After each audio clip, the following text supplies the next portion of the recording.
Buzzfeed News, your #1 news site for clickbait. Hi, thanks for watching. Today is Monday, Mainstream Media Monday. It's the last one of 2018, and there are lots of these year-end lists. And I came across one today that I thought was going to be very interesting. Let's take a look at the headline from Buzzfeed News. These are 50 of the biggest fake news hits on Facebook in 2018. Well, this is my kind of story. This is going to be great. I'm going to go through each story, decide, if this was fake news or not. It's very interesting.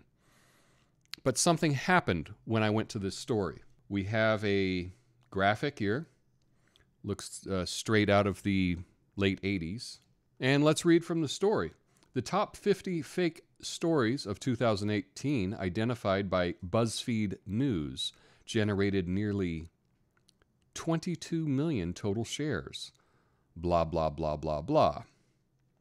Well, here we have a graphic of the top 10 fake news stories. And we click on it, and we can't even enlarge it.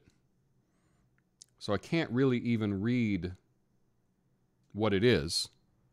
That's good. That's good web programming. But I want to know the top 50, right? The story is the 50 biggest fake news hits of Facebook. And I scroll down and I read through this story.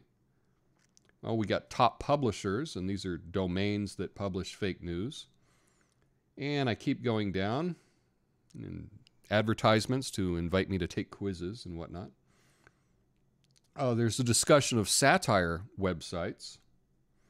They go through their methodology, and that's the end of the article. That's right.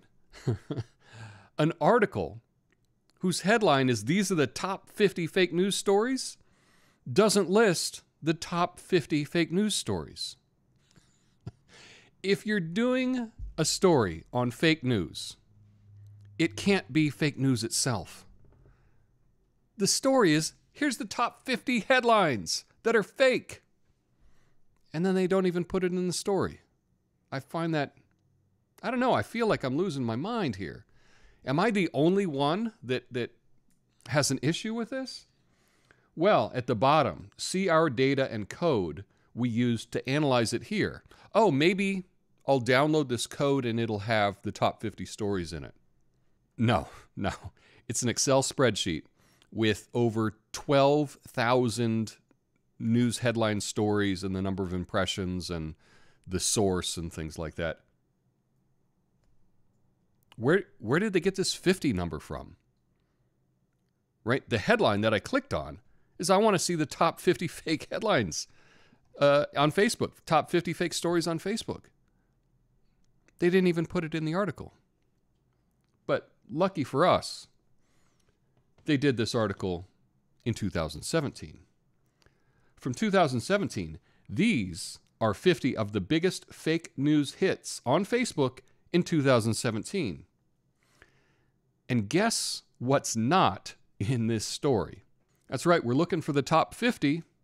So they give us the top 10 articles in a graphic that, once again, you click on and you can't enlarge, so I can't read it. And I scroll down.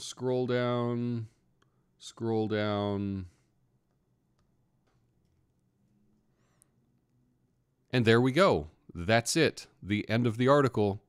2017's list of top 50 fake Facebook stories didn't include the top 50 fake Facebook stories. Well,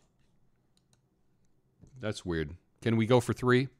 2016. Here are 50 of the biggest fake news hits on Facebook from 2016. So we start off with another bad graphic.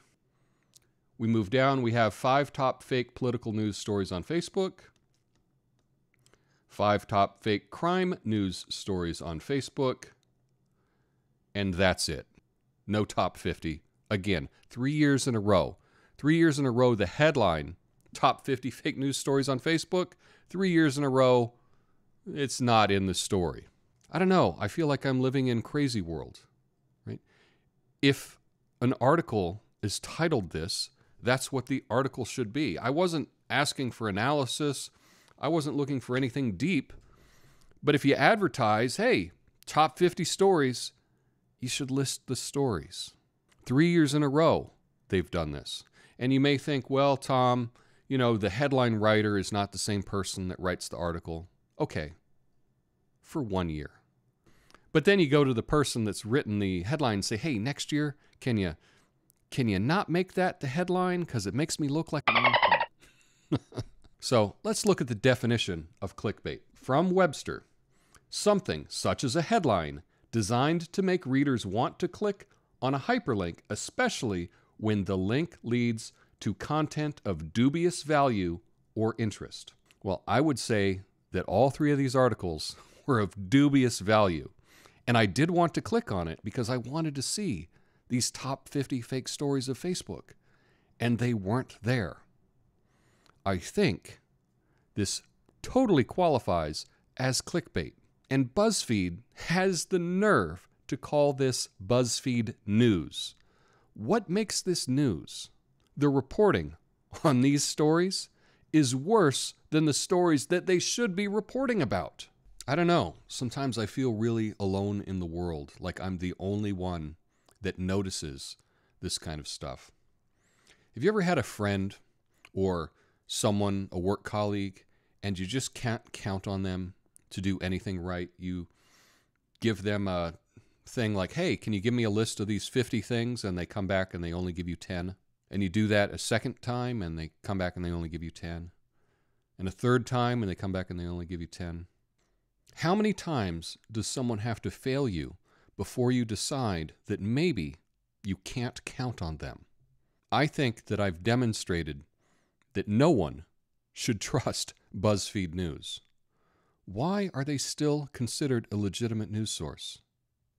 I don't know. Please tell me I'm not crazy in the comments and that you think that this is atrocious and this should not pass as journalism, because I'm losing my faith in all journalism today. So let me know your thoughts in the comments. Have a great day. Peace.